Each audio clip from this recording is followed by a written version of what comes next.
Okay, I think we're pretty much all gathered, so we will get started. So this afternoon's Masterclass webinar is looking at safety performance indicators. I'm Bruce Walton. I'm the Technical Director of Agilysys, for those of you who don't know me, and I'm hosting this afternoon's webinar, and I'm going to kick it off with a little bit of a historical perspective, and then our very own Richard Owen is going to talk in detail about what indicators mean and how you can set them up. And we will hopefully end with a bit of a discussion on what people are doing in terms of setting safety performance indicators within their organizations, how you think they may or may not be useful to you going forward, and if you're going to use safety performance indicators, what are the best ones to choose? What is the best way to go about monitoring them? All of those things are on the table to have a chat about because there's a lot of very valuable things there. So first of all, I should tell you that we are recording this webinar, so please bear that in mind as we go along. That's just in case there are people who aren't able to join us, but who would like to follow the content. We do very much encourage you to join in and take part in the discussion. Fascinating though Richard and I are, we really want to hear your voices, and that's important. In order to help stimulate that discussion, there will be several audience participation opportunities in the form of polls, where we're going to be asking you questions about what goes on or doesn't go on within your organizations, to give us an idea of where we are at the moment and to act as a stimulus for further conversation. We will, of course, make this recording and the slides that we're using in the presentation available for everybody to download from our website, and we'll provide you with details about where you can go to do that. So let's begin with a little bit of a reminder of the things we're going to be talking about and setting it into a little bit of historical perspective. The big question behind safety performance indicators is, how do we measure performance? How do we measure how effective we are being at making our road network safer than it has been, and traveling in the direction of making it as safe as it possibly can be? That's what road safety is all about in the end of the day, and we need to have something to tell us how effective we are being at doing that. Now, of course, the traditional way to achieve that has been to use casualty data and to look at changes over time in casualty data, sometimes as an overview, sometimes in a more detailed way, and to study how casualty data changes over time before interventions and after interventions, in order to understand whether we've made things better or worse and what does and doesn't work. And that's what I'm going to start out by talking about. I'll then hand over to Richard, who will talk a little bit more about um, safety performance indicators in the context of the SAFE system, what they mean, why an indicator and a target are not the same thing, how you go about measuring an indicator, and also who's responsible for implementing indicators, because obviously different organizations working in partnership are going to have a common understanding of how the indicator is measured and what it means. And as I've said, we'll end up by asking you for your reflections on how relevant they are to your organizations. That's what we're going to be talking about. I'm going to take a start by walking a little bit down memory lane and looking at targets as they are and as they were. Now, of course, there are no national targets for road safety performance in England at present, but that doesn't mean that targets are a thing of the past and they don't exist anywhere. Here are two very ambitious targets that are targets for achieving casualty reduction in road safety. The one on the right is the World Health Organization's global aspiration to reduce death and injury by at least 50% over the course of the next decade. An excitingly ambitious target that would make a very big difference to the world as a whole, and developing countries in particular, if it were to be achieved. On the left-hand side, we've got a more local example. We've got Cambridgeshire and Peterborough Partnership, covering the Cambridgeshire Police Force area, which has an ultimate target, or perhaps it's more appropriate to call it an aspiration of Vision Zero. That is, that nobody at all will be killed on Cambridgeshire or Peterborough's roads in the future. So they're both time bound. Both of them have got a time limit on when they're going to be achieved. They're both very ambitious targets. And ambitious targets are not a thing that only exists now. They existed in the past. Here's a blast from the past. Tomorrow's roads, safer for everyone. New targets to help us focus on substantial improvement over the next 10 years. But the next 10 years ended 15 years ago because this was government policy back in 1998. One of my very first jobs when I first came into road safety over 20 years ago was to calculate progress towards these targets that were based on significant and ambitious reductions in KSIs and slight injuries over the course of a 10-year period. You can see them laid out on the right there. Newsflash, we made some of them, we didn't make other ones. So targets are not a new thing, but they have in the past been regarded as a very valuable thing. At the moment, we don't have those national targets. Who knows, perhaps in the future, perhaps even the foreseeable future, maybe we will once more. But the ultimate target is not the only thing that this is about. It's no use setting a target 10 years in the future and then just waiting 10 years, looking at your watch to see whether or not you're going to make it. You have to have stepping stones along the way. You have to have some idea of, am I going to hit? Am I going to miss? Do I need to turn up the volume in this and turn down the volume in that? How is it best for me to allocate my resources in order to maximize my progress towards that ultimate target? And it's become common practice, not only in the UK, but across Europe and indeed across the world, to have intermediate targets that are stepping stones along the road to whether or not you're going to achieve your ultimate target or whether or not you're going to achieve your ambitious Vision Zero aspiration. Without an intermediate target, you don't really know what you're going. But not everything that you can do to measure that intermediate progress is a target. Sometimes it's an indicator. I'm going to say a bit more in a minute about the difference between those two.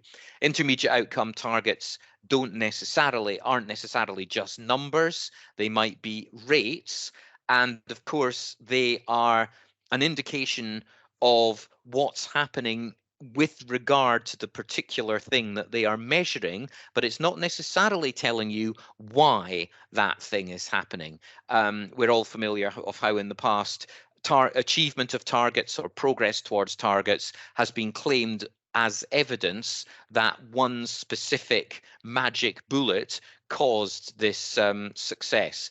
And that isn't necessarily the way this works. We're measuring progress and we're measuring actions, but the relationship between them is not necessarily explicit. We can't necessarily assume that one causes the other. So let's have a look at a contemporary example of targets that exist here in the UK today. And these are the ambitious casualty reduction targets set by the Scottish Government. We at Agilicis worked in conjunction with the Scottish Government in helping to establish these targets and establish how best to measure progress towards these targets. So, of course, it was the government's choice of what the targets were to be. Up at the top there, you can see their interim targets towards the eventual goal of Vision Zero in 2030.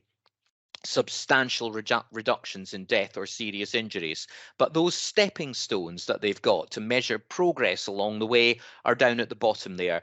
Intermediate outcome targets, focusing on individual road user groups and individual demographic groups, which are ways of measuring how well that particular aspect of road safety is contributing towards the eventual achievement of the interim targets. And those intermediate outcomes allow you to measure whether or not you're going to hit and how you've got to tweak your intervention policy in order to give yourself the best chance of achieving your target. But as you run your eye down those intermediate outcome targets, you might notice that some of them actually aren't targets, really, because they don't have a number which you're going to achieve. It says there, for example, percentage of motorists driving or riding within the posted speed limit. Doesn't say what percent ought to be achieved, and that specific thing isn't related to any of the targets listed at the top of the slide. So what's going on?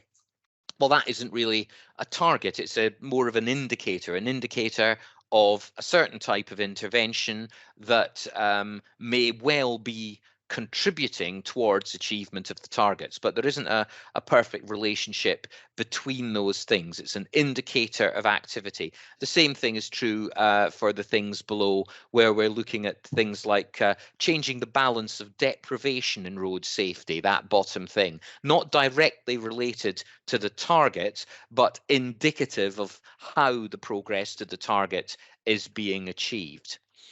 So those things are targets, and we can see the value of having intermediate outcome targets. But it's also useful to look at delivery, which are the delivery that you hope is going to deliver on those targets, and have measures, indicators of how substantive that delivery is. And again, this isn't a new thing. These examples are taken from a road safety partnership, which Richard and I used to work for a long, long time ago. And these are measures of the activity that the partnership was undertaking, which were intended to contribute towards the ultimate delivery of targets. So we're measuring things like how much enforcement we did, how many speed awareness courses we ran, and measuring that sort of thing over time tells us what we're doing with the hope that those things will actually help us achieve our target. But of course, they are not targets in themselves. They're indicative of the fact that we were taking action, that Richard and I were involved in activity that was delivering an intervention, but they're not indicative of any form of achievement. Yeah, for all we knew, if we were just doing those things in isolation, they might have been having no effect at all on the achievement of a target, or even potentially a negative effect. So what do you do in order to establish a relationship between your activity that you measure with indicators and your actions? Well, what you need is evidence. And the evidence is not the same thing as the indicator itself. Here's a chart from the same period showing the number of speed awareness courses that were delivered nationally over a period of time. You can see that there was a big rise between 2010 and 2012. And then a slower rise up to 2015. And we've just added onto that chart the most recent available figure for that, so 1.4 million. So the rate of increase in the number of speed awareness courses being delivered has increased only quite slowly between 2015 and 2022. And the increase in speed awareness courses has not happened at anything resembling the same rate as the casualty change over the same period. So it's useful to understand what you're doing and to record what you're doing and to publish what you're doing so that your stakeholders are aware. But you can't necessarily presume there's a direct relationship between the delivery of the outcome and the achievement of the target. They are not by any means one and the same thing. Just because we were delivering more speed awareness courses didn't guarantee that any form of casualty reduction was going to be achieved. So how do we establish that link? We establish that link with evidence. Yeah. Before and after studies are potentially a powerful way of doing that, looking at how many people got hurt before, how many people got hurt after. Oh, look, fewer people got hurt. This is good. You can do that targeted at even a single location of a single intervention, but it's not necessarily very good practice to do that because you don't usually have a large enough sample of data of any kind in order to be able to measure it properly, certainly not of casualty data. And also, of course, you can't assume that your intervention was the only thing going on in the world. There are lots of other variables, changes in traffic, changes in engineering, changes in the weather, changes in driver behavior, a gazillion things that could also be influencing that outcome. You can't myopically assume that your activity was the only show in town. And in order to do that, in order to have a large enough sample size to measure, and in order to be able to control for other variables, so you know that you're looking at a real effect, you need a large sample and you need a statistically controlled study. And continuing with the example of speed enforcement and the extent to which it does or does not contribute to the long-term achievement of targets, here are two venerable pieces of research that did exactly that. And because we in the safety camera partnership that Richard and I used to work for had this evidence backing us up, we had good reason to suppose that the indicator of our outcomes, the fact that we were delivering this much enforcement and that many awareness courses and so on, did in some way have a relationship to the ultimate achievement of the target. So we've got an ultimate vision, we've got stepping stones towards achieving that vision, we've got measures of what we're doing to achieve the vision, and then we've got evidence that shows that our measure is in some way related to delivering the vision. And that is what road safety performance management is all about. But not everybody does all of those things, and it's not necessarily appropriate for everybody to do all of those things. So let's just start out now with a little bit of audience participation and see what people are doing. A poll is about to appear on your screen by magic. Well, not magic, actually. Steve is going to make it appear. There we go. And could I ask you, please, to tick any or all boxes which your organization are either carrying out yourself or actively using. For things like a before versus after study, for example, you could be using evidence from national or international research. Doesn't have to be carried out by your organization. But what are you doing? Are you monitoring outputs? Do you use outcome indicators? Do you broken down by road user group typically? Do you have vision zero, or do you have a target, or perhaps you have both? Or perhaps you don't do any of these things at all. Please click on there and click submit now. And I believe the results will appear in the chat.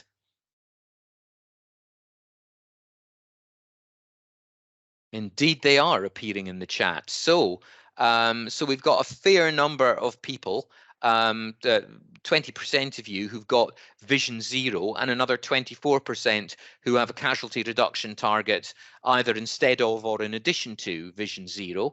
So that's interesting that we've got a fair number of people with that. Not many people have chosen none of the above. So people are doing something, using before after studies, monitoring your outputs, but not necessarily in relation to any target. And 10% using outcome indicators for road user groups that aren't directly targets. So there's quite a variety. We've got a almost equal number of responses to each of those different boxes. And so that's telling me that there's quite a big variety of approach. We don't have a homogenous approach as a sector. Every organization seems to be making its own decisions about what it wants to do in its own way. But of course, we all know that we need to be moving forward with a safe system approach and holistically making sure that the system as a whole is as effective as possible in creating a safe road environment. And so perhaps something as scattergun as that isn't necessarily the best way to go forward, which I think is probably a good moment for me to hand over to Richard. He might want to reflect further on those results and then perhaps talk about how indicators and targets play into delivery on the safe system. Richard. Okay, thanks, Bruce. No, I think the results of the poll were pretty clear. People using a mixture of different approaches, a mixture of traditional approaches, and that's all reasonable. And the reason that we've had this introduction into performance management before the main meat of this conversation around safety performance indicators is to look at what people are already doing and look at what already works, because there really is great evidence out there that says that if you set road safety targets, then that will influence behavior, it will influence funding, it will influence politicians as well, perhaps, to back things, and then that may, of course, have an impact on casualty reduction. Now, we've actually had a couple of periods of road safety targets. So before that one, so in the 1990s, we had a casualty reduction target to reduce casualties by a third, and that one wasn't achieved. Largely in all areas, and certainly across the whole of the UK, I think we just about nudged into that 40% KSI reduction by 2011. But yeah, since then, we haven't seen the same level of performance, and we haven't had the same targets. And whether correlation and causation are exactly the same thing, who knows? One thing that I would say is that Europe has had casualty reduction targets across the whole of the EU, and they haven't necessarily met those targets either. So yeah, road safety is really complex, which is why we need to understand what's happening on the road network and not just looking at that casualty data. And I think that's what safety performance indicators are all about. They're measuring performance of the road network, and they can be aligned really well to the safe system. So, many of you have seen these kinds of diagrams in the past, describe the different elements of the safe system. Of course, the safe system allows all of those elements to work together. They're not necessarily separate pillars, but they are all elements that work together. But you can still look at them individually if you want to. So you can examine different aspects of that. So what I'm going to do is I'm going to just talk a little bit about the evolution of safety performance indicators. So I use safety performance indicators, SPIs. I know some people refer to them as key performance indicators or KPIs. I like the term SPI because it means they're ours. Lots of other people have key performance indicators, but the safety performance indicators are our ones to look at. So the first major piece of work that came out on this one in the UK was carried out by PACTS. So I put a link to the document in there, but if you just Google PACTS road safety indicators, it will get you to this excellent document. And within that, they mentioned 8 safety performance indicators that they thought would be really useful to help understand how the safe system is performing on roads. If you think about those 5 different elements of the safe system there. So one of those elements was related to speeds. So, you could have speeds on national roads, speeds on local roads. You could have thought about speeds and different speed limits. Maybe we'll talk a little bit about that one later on. We talk about an indicator that could measure drivers who don't drive after consuming alcohol or drugs. We've got car occupants using seat belts in there, mobile phone use, or just other general distraction in vehicle by handheld devices. You've also got vehicle safety in there as well. So that one mentions passenger cars with the highest safety rating. But yeah, we could apply this to HGVs, passenger service vehicles, motorcycles perhaps as well.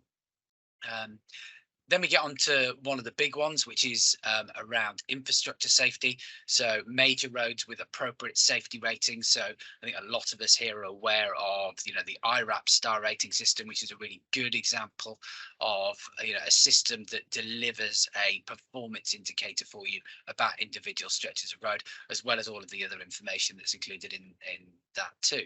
And then also at the bottom, because post-collision response always ends up at the bottom. I don't know why. It's possibly because it is post-collision response that it ends at the bottom, or it's the one that some of us in road safety find harder to engage with.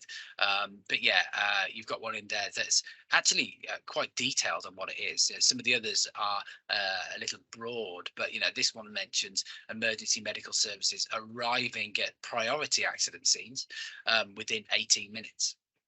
So that's getting towards a well-described indicator that you might be able to measure. So thinking about what a well-described indicator might be. So these are some of the things that PACT said in their report that we needed to have. So you needed to have a clear description of the indicator. Ideally, there'd be a link to some legislation. So drink drive, you'd have the link to the legislation there, mobile phone use, etc. It's quite difficult to put in an indicator for a road safety priority if you're not actually telling people that it's against the law or that you should be prioritising it. Then we talk about the evidence linked to casualty reduction, which we'd hope we'd be able to see within the literature. Geographical evidence, is this something that's suitable only at a national level? Is it something that could be done locally as well? And then the last 2 points around the data that you need to help understand and measure that indicator. So first of all, do you have any available data right now? Is it there now? And then If it isn't, where you might be able to get it from, and then thinking about that into the future, how reliable is the data collection likely to be? Are there factors that might change on the reliability of that one?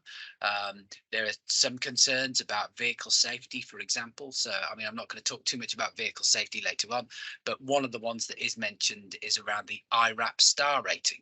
So the IRAP star, sorry, the Euro NCAP star rating, two different star rating methodologies in road safety. So the Euro NCAP one is the one that tells you about the level of safety that an individual vehicle has. The problem with that is that that star rating and the methodology behind it changes on a very frequent basis. So, the first Renault Laguna, I think, was the first car to get a 5-star rating, was based on quite a simplified set of testing conditions. That would not get a 5-star rating now. Absolutely. I think you might be lucky if it got 1 star or maybe even 2 stars, even though it was a 5-star car back then. So if you had an indicator that was around star rating of individual vehicles and you were changing the standard by which they're measured, then that would give you a problem of reliability over time and repeatability over time. You also might want to think about comparison between different areas as well. It may be that just having an indicator that helps describe how well you know the safe system is being described in your particular area, but if you want to compare yourself with neighboring areas or even neighboring countries, then you want to make sure that you are using similar methodologies. What you need to do is you need to have some really good examples and guidelines on this, and hopefully I'm going to take you through some of those that are out there and give you an idea of where you can find out more about those too. Um, so just talking a little bit more about safety performance indicators. It's not just PACS in the UK that have been thinking about these, of course. This is a global thing. So what I've done here is I've pulled out just 4 of the WHO global indicators that are used alongside those targets through to 2030. So great, we've got the target for the casualty reduction and we've got the indicators that we're going to use to measure the progress as we go along.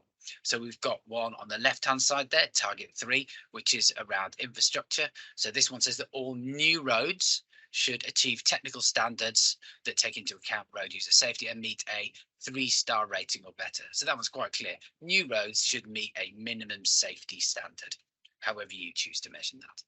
Then the next one we've got looks at speeding. So this says halve the proportion of vehicles, which is good, portion of vehicles traveling over the posted speed limit, and achieve a reduction in speed related injuries and fatalities. So you've kind of got 2 different things mixed up in there. You've got one that's saying we need to reduce speeds and we need to reduce the number of speed related injuries.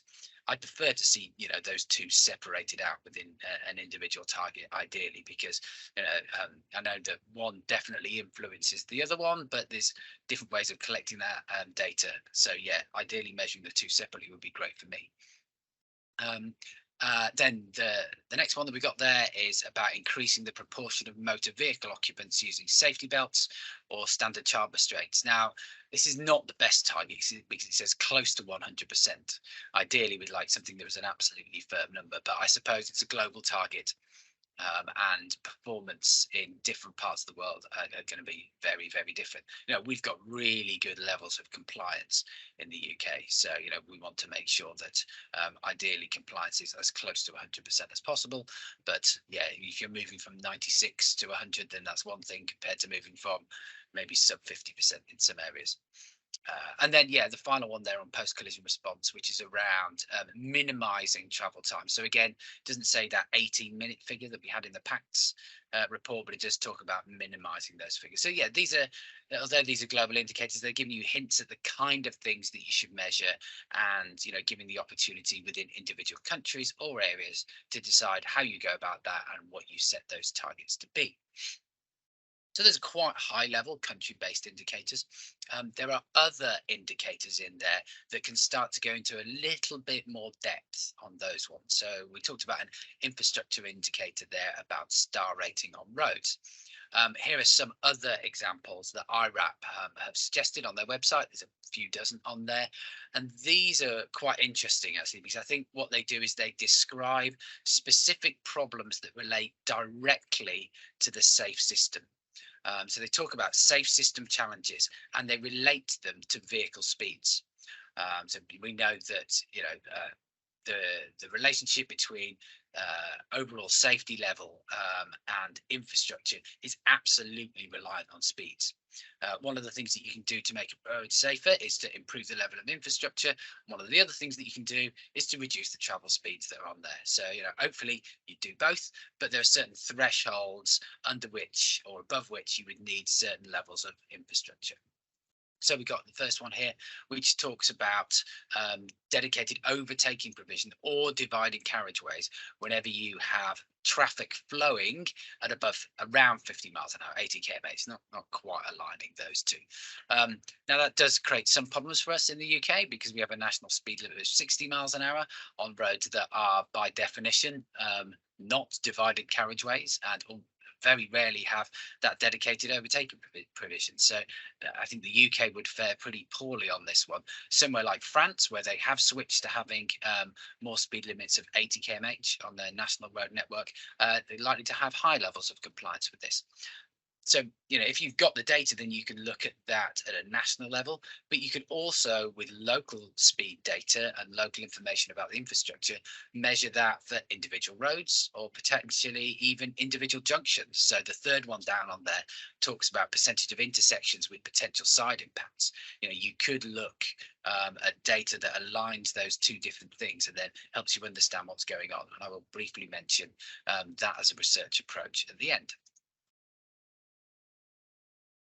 So going back then to performance management in the safe system, we need to think about how we might want to create individual safety performance indicators for these different elements. So, I mentioned safe vehicles in there. We've talked a little bit about safe roads and roadside, safe speeds. We've touched on post-crash response. We have mentioned safe road users as well, but I think the safe road users one is one of the ones where we have some of the biggest challenges, but actually some of the biggest opportunities as well, because a lot of the methodologies are pretty similar and can even be undertaken at the same time. So what we're going to do now is we're going to go into the second poll. So I'm going to ask you all what you think the best way to measure behavior is. So think about how you measure safety performance based on people's behavior on the road network. So this is a different kind of poll. So this isn't multiple choice. So what you're supposed to be able to do here, so assuming that the technology is working, either in Teams or on your browser, is that you can move these up and down. So I think you can either just drag them and drop them and move them around. So that could be quite a cool way of doing it. So testing out some new technology here that Microsoft's introduced for us. What do you think is the best way of measuring behavior? So we've got various different things that we've discussed a little bit as we've gone along here. So do you have large scale anonymous surveys as the best way of doing things? Do you have covert observations using cameras and AI detection of non-compliance? Do you count the number of fines that have been issued? Would you want to analyze contributory factor data? Would you want to use people with clipboards observing at set locations? So what you can do is you can move those all around on the screen. I've just done mine while I've been talking there, so I can now hit the submit button and then we can see what the results are going to look like on this. So we've got 16 of you that have managed to do this one. Oh, up to 24 now. So I'm tempted to give it just another second and see what it is that people think are the best approaches on here. There are no right or wrong answers on here, but I will be discussing some of these approaches as we go along. Okay, I said there were no wrong answers, but I think maybe there is one that isn't quite the best one. So let me just have a look at that one on the screen then. So, wow, you're all a fan, or at least most of you think that covert observation using cameras and AI detection of non-compliance would be a great idea. I quite like that one. Yeah, I know there's been some news recently about cameras that look inside cars and see whether people are using their mobile phones and seatbelts. I think imagine a network of those collecting information and telling us what the level of compliance was in a percentage of vehicles going along. would seem to be quite good. Might be quite expensive to do that, but you would have a really good idea of what's going on. Failing that, we can use human observers at set locations, and that's exactly what the Department for Transport do at the moment with seatbelt and mobile phone data. What they do is they have human observers with clipboards who walk up and down queues of traffic and see who's on their mobile phone and who is or isn't wearing their seatbelt, and that is published every few years in some official statistics. Next up, large-scale anonymous surveys of road users. Great, yeah, I think this is a really good approach as well, and it's something that we're going to talk a little bit about in a moment. The next two, yeah, so I said there were no wrong answers, but I think these are the wrongest answers of the two. Analyzing contributory factor data. I think as Bruce was discussing earlier, this is more in the intermediate outcome indicators. It's looking at what's kind of happened through the historic data. It's not awful unless you know how contributory factors aren't perhaps recorded as well as they could be by police officers. But yeah, it's not the most perfect way, and definitely neither is counting the number of fines issued in the same way that looking at the number of people who attended speed awareness courses isn't the best way of doing either. It's just a measure of the outputs. Doesn't mean that you shouldn't measure the outputs, but as a performance indicator, they're not the ideal ones, which is of course why you all decided to put them towards the bottom of the list, which is great. So this isn't our first webinar on safety performance indicators. We have run a couple of them in the past. We also ran a roundtable exercise. Notice some of you on the call here were present as a part of that. I've included a link here. You can also just Google it as well and find the results on this. So this is on the roadsafety.network website, where we discussed amongst about 30 of us from the UK and overseas about how we may adopt safety performance indicators at a local level. So we used lots of information about existing SPIs and got experts to contribute towards that. So I won't go over all of that content, but just to mention that is available if you want to have a look at it. So Bruce has already mentioned Transport Scotland. So here is their section on key performance indicators. So again, I mean, this is brilliant because it's color coded, which makes it really easy to see how it aligns with the different elements of the safe system. So you've got safe speeds at the top there. You've got 4 yellow ones around the behaviors, roads and roadsides, safe vehicles, and post-crash response. So yeah, we've got lots of examples of those, and they even talk about how often they will be assessed in terms of frequency. So just measuring these 8 indicators will give the Scottish Government a really good idea of what's happening on the road network, as well as of course having that information about the casualties. Okay, so on to the next slide then. So yeah, one of the things that we talked about at that group was what would the recommendations be as a result of the discussions that we had.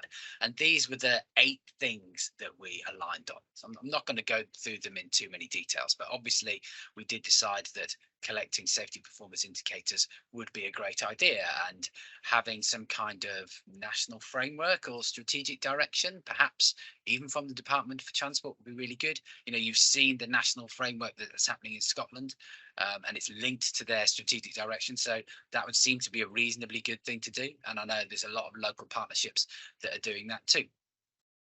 And at the bottom, we talked a little bit about, data collection and data governance frameworks, etc., to make sure that we're doing the right kind of thing. So yeah, that's one of the last things that was in that slide there. So what I'm going to do is now just talk a little bit about some things that have been happening since we last did our webinar on that, which was just over 11 months ago.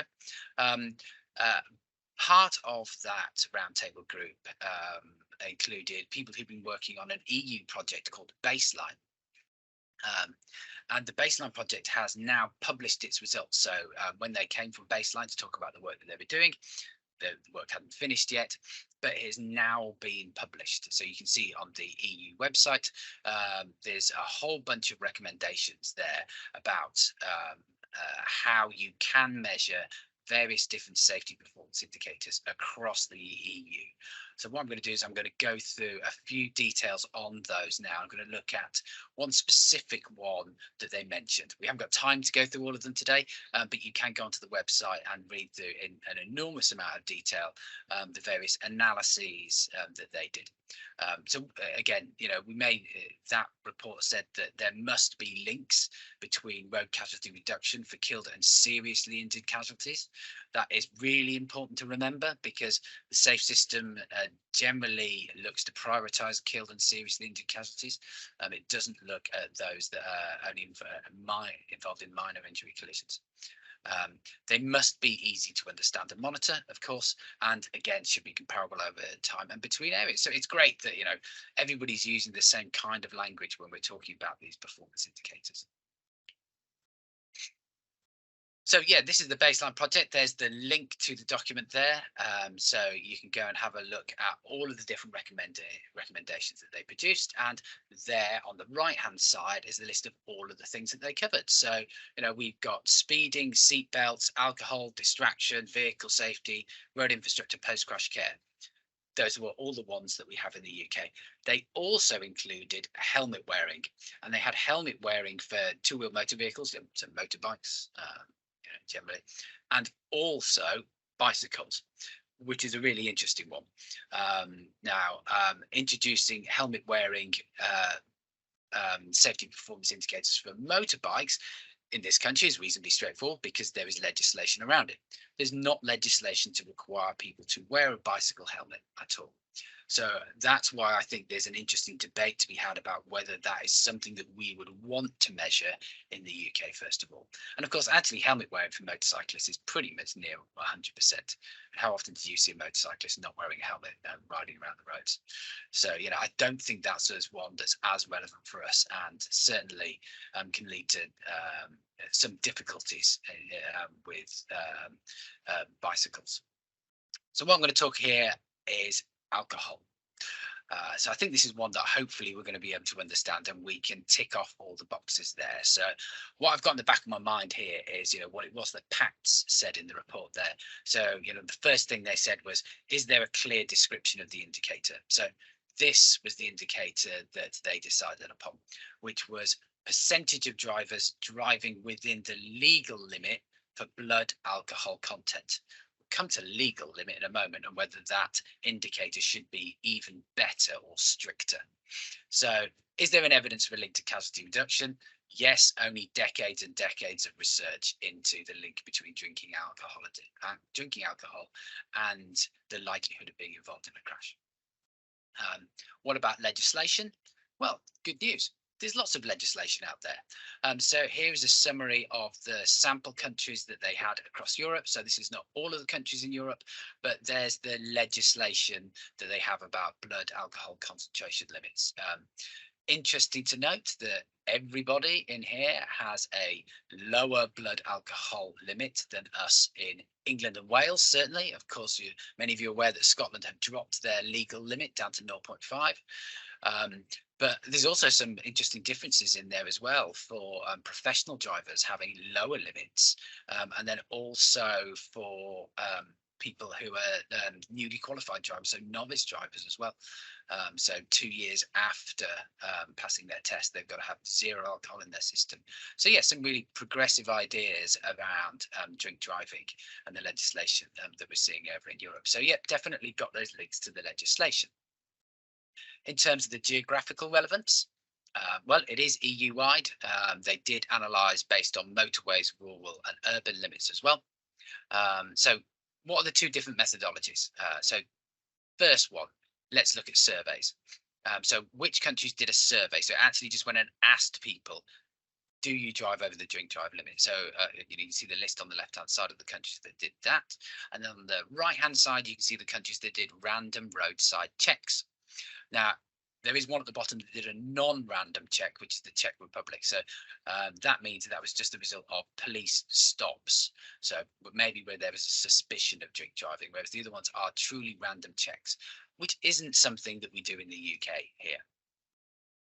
So yeah, you can see the table of the number of sites that they did that. So it's really quite a lot of checks in those individual areas for those randomized checks. And then you can see the outputs from that. So it doesn't turn up very well on the screen here. It might be a bit of a squint involved. But what you've got in terms of the roadside measurements is that we've got high 98, 99% level of people who, when stopped, were not drunk. That's great, a really high level of a safety performance indicator. What you do see with the Czech Republic, because they weren't randomized checks, they've got a slightly lower percentage there, around 96.2%. Whether that's reflective of drivers in the Czech Republic or because of the data collection method. Yeah, that's why you kind of need the same kind of collection methods everywhere. When you look at questionnaires, though, you tend to get lower levels. So you've got the ones on the left-hand side. Now, this is because it's a period-based survey. So it will have said, did you drink drive within the last 30 days? And of course, those random checks are based on the actual time that it's running it. So that may result in some slightly different results. When you look at trip-based surveys, the two on the right-hand side, did you drink drive on the last check or not? You tend to see some high results there. So yeah, we've got a good methodology there for alcohol. It can use surveys or random checks. It's not measuring the number of checks that are undertaken, which tends to be the figure that we look at in the UK, or looking at the number of casualties. And the great thing is that this approach works really well for other things: drugs, mobile phones, driving while tired, etc. You can ask people questions and then use that on a repeatable, reliable, replicable, all those words that begin with R, methodology. And that is the favored approach that's happening in GB authorities. So I'm aware of a number of authorities that are actually getting these surveys commissioned right now using the same data sample, the same data questions as well, that will allow them to build up a baseline for this and then measure progress a long time, over the next few years within their individual authority areas. Right, I should have gone on to the next slide. Okay, so speed we should be seeing on the screen now. Thinking a little bit about speed, so I'm not going to go into as much detail on this one, but we mentioned speed a little bit so far. We already have a statistic that's collected at the moment and published every year by the DFT. So you can see the table on the screen there. This measures the proportion of vehicles exceeding the speed limit by road class in Great Britain. Great. We don't need to have this indicator anymore, do we? Don't need to do any work on this one. Well, kind of. It is only a small number of sites, around 100 sites, and it does only use free flow traffic. So it's not looking at what's happening across an entire urban area, for example. We know that in congested traffic, safety levels will be quite high because you've got vehicles traveling at lower speeds. And I personally believe that it's important to know about that level of congestion as well. But you can see lots of different data here by different road type and different vehicle type. So if you look at almost all of them, you will see that motorcycles have a lower level of compliance with the speed limit. Okay. But is that replicable locally? Now, you could do that if you had your own data. Of course, if you had lots of surveys, and many authorities do have that, many of you will know that we have been using GPS data from vehicles to measure this. So you have a subset of vehicles along the road, and because speed limits, vehicle speeds, you can then see what the level of compliance looks like. So I've got a map on the right-hand side, which is selected roads in Wokingham. What you might just be able to see is that they're coloured in differently. So the green roads are the ones where we have compliance against the speed limit, the 30-mile-an-hour limit here, and the orange and the yellow and these even some red roads in there where we don't have good overall level of compliance against the speed limit. So this is really useful if you want to find out where the speeding hotspots are. But you can see that we've got a safety performance indicator for the roads on that map of 82.54% compliance. So it is possible already using alternative data sources, so using that GPS data to analyze the level of safety performance in individual areas or even along individual roads. And of course, so you can filter by speed limit. So this is the 30-mile-an-hour ones. I could have chosen the 20-mile-per-hour limits, for example, and shown what the compliance looks like there. So there are different ways that you can measure these performance indicators for speed, either nationally or locally. So you can use that same kind of data nationally as well. So this is the same GPS data. And what it's been done here is it's looked at the level of compliance across all roads by police force area. So this is a little bit of a sneak peek of some research that's coming out in the next week that we've worked on. So hopefully you'll find out about this soon. And what we've done by individual police force area is to have a look at what the level of compliance looks like generally across all roads. So we have found that it tends to be that compliance is lower in those urban areas and higher in the more rural areas, which again aligns with some of that DFT data in there. So yeah, we've seen that Merseyside, for example, has the lowest level of compliance, but it's still a lot better than some of you may think. So we're not talking about 50% non-compliance. It's more like less than 20% non-compliance. But yeah, so this is going to be coming out soon, and hopefully it gives you an idea that this data can be used at a national as well as at a local level. So yeah, one of the last things I'm just going to mention here before we go on to some of the questions, and I can see there's lots of things been buzzing up on the chat. Is there a way that we can use a data science approach to creating safe system indicators? We've got Craig, our data scientist here, who many of you will have seen on previous webinars. And we're keen to find out if there are more automated ways of answering some of those questions posed by IRAP, the ones that link the vehicle speeds to the individual pieces of infrastructure in a way that's reliable, repeatable. You can compare it across different areas and different times as well. And it would give you that explainability within the indicator. And by that, I mean that it tells you what it is that you need to do in terms of changing the speed or changing the infrastructure. You've got those two choices there generally within most infrastructure safety performance indicators.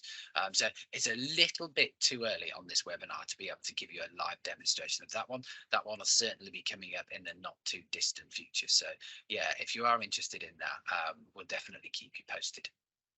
So on to the last poll then. I've done a bit of a whistle-stop tour of SPIs there, but which SPIs would you want to measure? Maybe they're ones that you're already measuring. So we're going to have another go at this ranking one. So we've got quite a few on here, I think. We've got, the typical drink, drugs, distraction, speed, seatbelt, post-crash response, vehicle safety, road infrastructure. I may repeated some of those ones in the past. So this is the opportunity for you to rank those. Now, I'm not saying that you all have to put speed at the top, but that might be one of the ones that you want to do on there. So which are the ones that you think are most valuable to you? Now, that may be valuable to you because you think that they're likely to impact on road safety the most, or maybe they impact on you just because of the work that you're doing. So if you're from the police force, it's likely that you'd look at those ones that are more related to enforcement activities. If you're from a local authority, you're an engineer, you may want to have different ones out there. So right, I put a few of my choices up there, and I'm just going to click on submit. And there's quite a few for you all to scroll through, so we'll see how long it takes for everybody to get their responses up. So yeah, up to 15 responses already. So hopefully you can see these coming through on the screen. We just give you all another minute or two. Oh no, 30 seconds I think should be enough.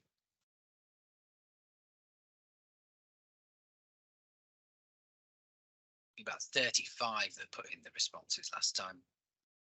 So we're up to 29 now. Last one or two of you to press that button. So let's have a look at where we've got to then. Right, so at the top, unsurprisingly perhaps, we've got speed. So that is the SPI that people would most want to measure. Then, it's a really close run thing further down the list there. Road infrastructure is next. So I know there are many local authorities that are getting their own IRAP star ratings done. Mobile phone just beats alcohol, which then just beats seatbelts. So those three are more or less tied up there together, as well as drugs. But those, you could be asking those 4 questions at the same time if you were running a survey of local residents, for example. Then we've got 2 stragglers towards the bottom there, vehicle safety. Possibly I put everybody off vehicle safety because I talked about the changing Euro NCAP standard at the beginning. not helped out with that little one there. And then post-crash response, I have mentioned that it's one of the more difficult ones, but I think it's more likely that that's reflecting of the kinds of people that we're probably going to be having on these calls and which indicators they're likely to be able to influence. So, of course, I did ask you which ones it was that you were most interested in. Right, Bruce, I think that's me done. So I talked about all of those things, and I think we just managed to cover it off. We've got at least 5 minutes left for chat.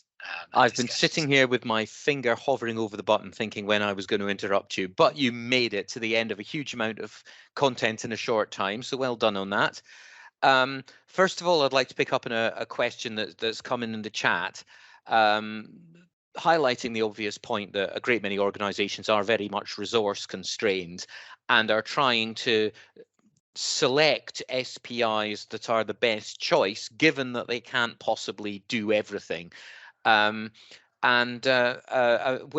They were wondering whether you had a thought on which indicators were the most important ones to focus on. Now, I'm not sure whether the poll that we've just done is an indicator of what people think are the most important ones, or an indicator of which ones they think they have a snowball's chance of being able to collect on a consistent, repeatable basis, or what. So to what extent do you think that the order of indicators that you've just talked about, with speed at the top and then infrastructure, and with vehicle safety, drugs, and post-crash response trailing behind, to what extent do you think that is the right order, the most important order, the best selection of indicators that are most likely to give you an indication towards progress? Yeah, I think it's been pretty much spot on. I do think that vehicle safety and post-collision response is really important. They could arguably be two of the areas where we've seen the most improvement that has led to casualty reduction over the last 20 years. But it's one that I think is quite hard for many of us working in road safety to engage on, because it's vehicle designers, isn't it? And it's trauma surgeons. So, it's quite difficult there. But, you look at the top of the list there, we've got a lot of the fatal 4 stroke fatal 5 in there, and speed. We've been talking about these for decades as being the big high risk things, and they are what we are trying to measure. I was really happy that vehicle infrastructure, that road infrastructure, was as high up as it was, and I think that's testament to the fact that people are starting to understand just how important that road design is in the safe system approach. So yeah, no, I think it's really good. We've got a well-educated group on the call. Or have we got a self-selecting group in the call? Following up to Simon's just asked in the chat, how many people in this webinar actually work for an organisation that deals with post-crash response, such as the NHS or ambulance services or fire and rescue services? Can we just do a quick straw poll on that? Stick your hand up if you work in an organisation that has a substantive role in delivering post-crash response.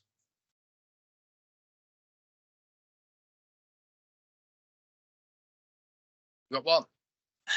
Clever. There, got one. There we go. So yes, so most of you not. We have got someone in the room from that. But I was just wondering the extent to which the poll was a self-selecting result. So, but thank you very much, whoever that was. 2 we're up to. So there we go. So and it's really good that we are getting people from all different walks of the road safety profession engaging in this question. And brings me to a question that I'd like to ask you about how important it is to cover all the bases. Do you think it's better for an organization to go, well, it's better to have some safety performance indicators than none, so we'll do the ones which we can clearly evidence from our core activity, and not worry too much about the ones that simply lie beyond our reach? Or do you think the safe system says to us we should not be satisfied with that, and we ought to reach outside our organizations, to existing partners, to new partners, perhaps to national partners, to help us get holistic coverage? Well, yes, it should be everybody everywhere all at once, working together, as it were. The national point is really interesting. How much can Department for Transport do, for example, to facilitate the collection of these at a national level, the sharing of data, free data and analysis, that would enable people to do their local measurements? I think that would really kickstart a lot of the safety performance indicator work, and then enable people to focus on the things that they are able to measure, that are more relevant to them. We're seeing, a rebirth of road safety partnerships, decades after the creation of very focused safety camera partnerships. They tend to be the ones that are looking at the more holistic approach. But, responsibility for an individual performance indicator could be with an individual partner. You would expect road authorities to have the ones around road infrastructure, of course, but then expecting, police forces to be collecting ones around speeding, mobile phone use would seem entirely reasonable. So yeah, everybody in it together, working together to try and understand, what is really happening on our roads. Mm. And having a mix of expertise across different organizations is a vital component of that, which is why it's good to see that we do have people in the room from post-crash response focused organizations, because it's important that we're all together on this.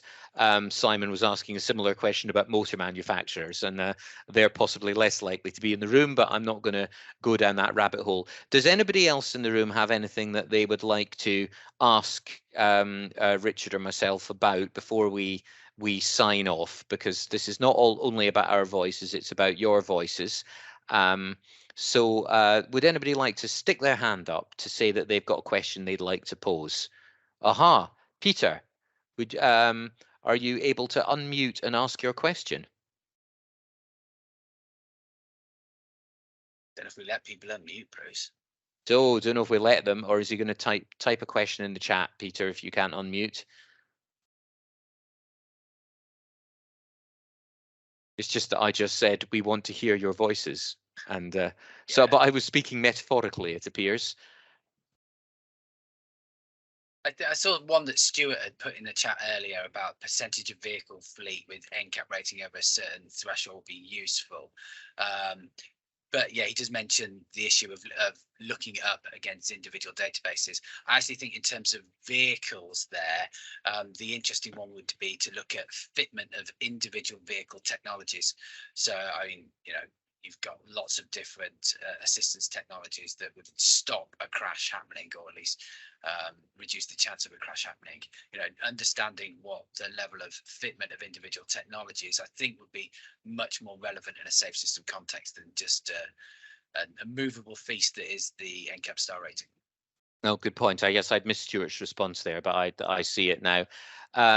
Yes, in answer to Amy's question about other webinars, I don't know when we're next planning a webinar specifically on this subject, but I'm sure it is a subject we will come back to. Richard, I think I'm right in saying we don't have another one planned on that.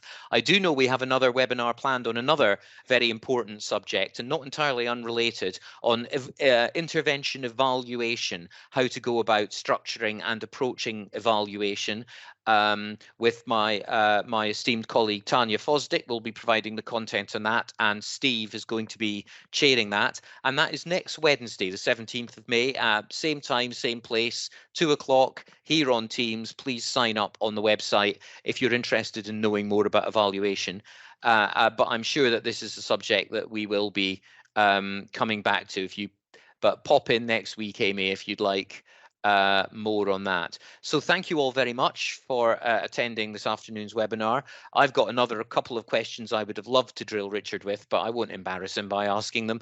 Thanks, Bruce. You're more than welcome.